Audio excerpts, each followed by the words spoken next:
నాకున్న ఈ ప్రెజర్ ఈ స్ట్రెస్ వల్ల ఎన్నిసార్లు అనిపించిందంటే ఈ జాబ్ మానేద్దామని. బట్ ఈసారి కంబ్యాక్ మాత్రం చాలా అంటే చాలా గట్టిగా ఉండాలి. Don't do this darlings. మీరు కన్నా కార్పొరేట్కి న్యూ అయితే ఈ మిస్టేక్స్ మాత్రం అస్సలు చేయొద్దు. ఒక్క చిన్న మిస్టేక్ వల్ల లైఫ్ అంతా రివర్స్ అయిపోతుంది, డిసిప్లైన్ పోతుంది, స్ట్రెస్ ఎక్కువ అవుతుంది, work pressure, over time, late nights వల్ల హెల్త్ ఇష్యూస్ పాడైపోతాయి, కన్సిస్టెన్సీ పోతుంది, మెయిన్లీ వర్క్ లైఫ్ బ్యాలెన్స్ అనేది దెబ్బతింటుంది.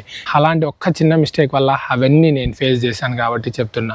Hey hi darlings, welcome back to another vlog. చాలా డేస్ తర్వాత, చాలా గ్యాప్ తర్వాత మళ్ళీ వస్తున్నా, వీడియోస్ చేస్తున్నా. మాట్లాడుకుందాం, అన్నీ మాట్లాడుకుందాం, ఎందుకు వీడియోస్ చేయట్లేదు అని. So first of all welcome back. Background చూస్తే బాగా నచ్చింది అనుకుంటున్నా. పొలాల మధ్యలో చేస్తున్నా. Anyway, first of all videos ఎందుకు చేయలేదు ఇన్ని రోజులు అంటే వర్క్ ప్రెషర్ వల్ల, సారీ మేనేజర్ ప్రెషర్ వల్ల అని చెప్పాలి. సో లైఫ్లో నేను చేసిన ఒక్క చిన్న మిస్టేక్ ఇంత దూరానికి దారి తీస్తుందని అస్సలు అనుకోలేదు. మిస్టేక్ అంటే నేనేదో వర్క్ చేయకోకుండా ఏదేదో మిస్టేక్ చేసినానని కాదు, చేసిన వర్క్ని డాక్యుమెంట్ చేసుకోకుండా ఉండడం నా మిస్టేక్. వచ్చిన ప్రాబ్లమ్ని 10 మందిలో పెట్టి సాల్వ్ చేయకోకుండా సపరేట్గా ఇండివిజువల్గా మాట్లాడి క్లోజ్ చేసుకున్నా. సో అది నేను చేసిన తప్పు. ఆఫ్టర్ మంత్స్ రిలేటెడ్గా సేమ్ ఇష్యూస్ డిస్కస్ చేసి క్లోజ్ చేసినవన్నీ మళ్ళీ వచ్చాయి. సో ఇవన్నీ అప్పుడు రైజ్ చేస్తుంటే ఇవి ముందు ఎందుకు రైజ్ చేయలేదు, దీనికి డిస్కషన్ ఏం జరిగిపోయింది, ఎలా క్లోజ్ చేసావు అనే క్వశ్చన్స్ అన్నీ రైజ్ అయ్యాయి. సో దానివల్ల ఏం జరిగిపోయిందంటే ప్రీవియస్గా నేను డిస్కస్ చేసి క్లోజ్ చేసిన చార్ట్స్ గాన్ ఫిగ్మాలో కమెంట్స్ రైజ్ చేశారు. సో మనం చేసిన తప్పు, సో మనం చేసిందంతా బుడిదల పోసిన పన్నీర్ లాగా అయిపోయింది. దానివల్ల ఇంత ప్రెజర్, ఇన్ని మాటలు పడాల్సింది వచ్చింది. ఇప్పుడు డెఫినెట్లీ వాళ్ళు ఇది చేసాం అది చేసామని మనల్ని అయితే అంటారు కదా. ఆ రోజు మేము చెప్పాను, మేము ఎప్పుడు చెప్పాం, వేర్ ఈస్ ద ప్రూఫ్ అనే పాయింట్కి వచ్చింది. సో దానివల్ల వర్క్ ప్రెషర్ నేను చేయాల్సింది వచ్చింది. పైన నేను చెప్పిన ప్రతి ఒక్క ఇష్యూ నేను ఫేస్ చేయాల్సి వచ్చింది. నిజంగా చెప్తున్నా, నియర్లీ 1 month అవుతుంది స్టిల్ క్యారీ. లేట్ నైట్స్ అయితే 3 అవుతుంది వర్క్ కంప్లీట్ చేసుకొని పనుకునేసరికి. మార్నింగ్ జిమ్కి వెళ్ళలేదు, మొత్తం డిసిప్లైన్ పోయింది, ఏది లేదు. మొత్తం నా యూట్యూబ్ లైఫే ఆడికి ఆగిపోతుందేమో అనే భయం అయింది.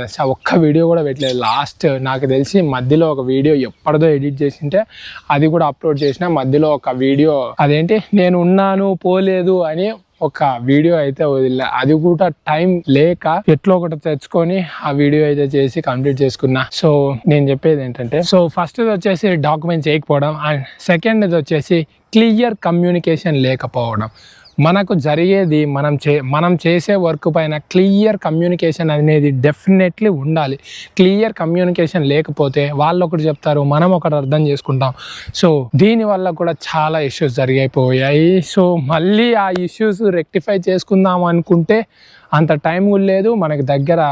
ఇప్పుడైతే అలా వెళ్ళిపోవాల్సింది వస్తుంది. డెఫినెట్గా ఇక్కడ నుంచి మిస్టేక్స్ని అయితే రెక్టిఫై చేసుకుంటాను. డెఫినెట్గా అది టైం ఉన్నా లేకపోయినా నెక్స్ట్ ప్రాజెక్ట్కి అయినా యూజ్ అవుతుంది. ఈ ప్రాజెక్ట్లో అయితే ఆల్రెడీ బ్లాస్ట్ అయిపోయాము. నిజంగా చెప్తున్నా, క్లియర్ కమ్యూనికేషన్ లేదు నాకు నా మేనేజర్కి. దానివల్ల ఈ ప్రాబ్లమ్స్ అన్ని జరిగిపోయాయి. సో డార్లింగ్స్, నేను చెప్పేది ఏంటంటే, మీరు కన్నా కార్పొరేట్ లైఫ్లో ఉంటే ఈ 3 పాయింట్స్ గుర్తుపెట్టుకోండి. సో ఫస్ట్ వచ్చేసి డాక్యుమెంటేషన్. ఇది లేకోకుంటే మనల్ని హర్టే తొక్క తీసి పడేసినట్టు పడేస్తూ ఉంటారు. సో లైఫ్లో డాక్యుమెంటేషన్ అనేది చాలా ఇంపార్టెంట్. సెకండ్ది క్లియర్ కమ్యూనికేషన్ అనేది చాలా అంటే చాలా బాగుండాలి. మనకు సగం ప్రాబ్లమ్స్ అన్ని కమ్యూనికేషన్ ద్వారానే క్లియర్ అయిపోతాయి. And third, the most important thing, మీకు ఏదైనా ప్రాబ్లం వస్తే ఖచ్చితంగా దాన్ని అయితే బజార్లో నిలబెట్టండి.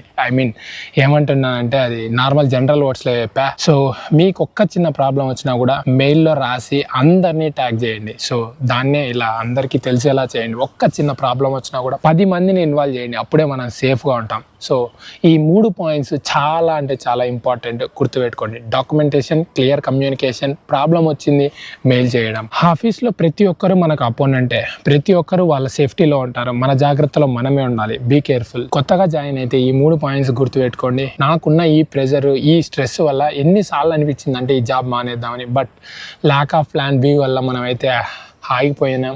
దీని గురించి తర్వాత వేరే వీడియోలో అయితే మాట్లాడుకుందాం. సో డార్లింగ్స్, జాగ్రత్తగా ఉండండి. Documenting everything in the life is చాలా అంటే చాలా ఇంపార్టెంట్. అది దేని గురించి అయినా కూడా డాక్యుమెంట్ చేయడం మాత్రం మర్చిపోకండి. ఇక ఈ వీడియోతో మళ్ళీ మన ఛానల్కి కంబ్యాక్ అయితే ఇవ్వాలి. ఈసారి కంబ్యాక్ మాత్రం చాలా అంటే చాలా గట్టిగా ఉండాలి. సో బీ రెడీ, వస్తున్నాం. ఈసారి డెఫినెట్గా కొడుతున్నాం. సో వీడియో నచ్చినట్లయితే లైక్, షేర్ అండ్ సబ్స్క్రైబ్ చేసుకోండి. కన్సిస్టెన్సీగా ప్రతిరోజు రాకపోయినా వీక్కి 2 వీడియోస్ అయినా పెట్టేలాగా చూసుకుంటాను అని చెప్తున్నా.